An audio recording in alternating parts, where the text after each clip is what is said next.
আসসালামু আলাইকুম। এটা হলো পল্লী বিদ্যুতের বিল। তো আজকের ভিডিওতে আমি দেখাবো যে আপনি কিভাবে বিকাশের মাধ্যমে পল্লী বিদ্যুতের বিল পেমেন্ট করবেন।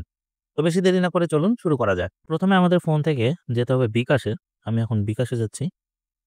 বিকাশে ঢোকার পরে এখানে দেখুন পে বিল নামে একটা অপশন আছে। এই অপশনটাতে ক্লিক করতে হবে। আমি এখানে ক্লিক করে দিচ্ছি।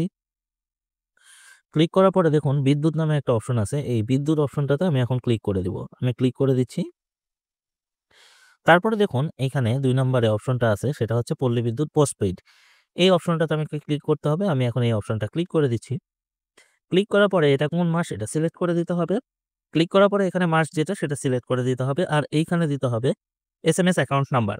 আপনাদের যদি এখানে কোনো অসুবিধা হতো তাহলে এই যে স্যাম্পল এ ক্লিক করলে আপনারা বুঝতে পারতেন যে কোনটা থেকে এটা দেওয়া আছে। যেহেতু টিউটোরিয়াল দেখছেন তাহলে এটার প্রয়োজন নেই। তো আমি এখন এইখানে আমার এসএমএস কাউন্টার নাম্বারটা দিব। আপনারা স্ক্রিনে দেখতে পাচ্ছেন যে বিলের কোথায় এই এসএমএস বিলিং নাম্বারটা থাকে এইটা দিতে হবে। আমি এই নাম্বারটা তুলে নিচ্ছি এখন। নাম্বারটা তোলার পরে আমি এখন পে বিল করতে এগিয়ে যান এই অপশনে যেতে হবে। আমি এটা ক্লিক করে দিচ্ছি।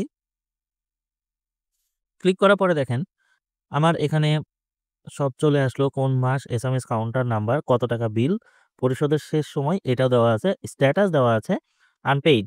এখন আমি পরের ধাপে যেতে ট্যাপ করুন এখানে ক্লিক করে দিচ্ছি।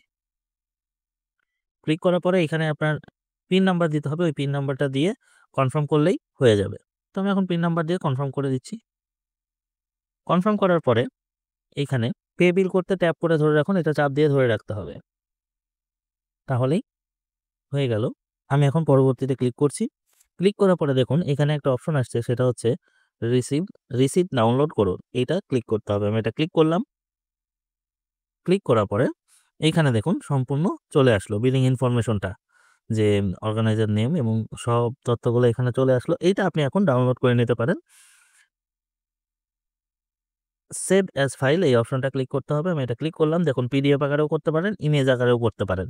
যেটা আপনি চান আমি পিডিএফ আকারে করে নিচ্ছি।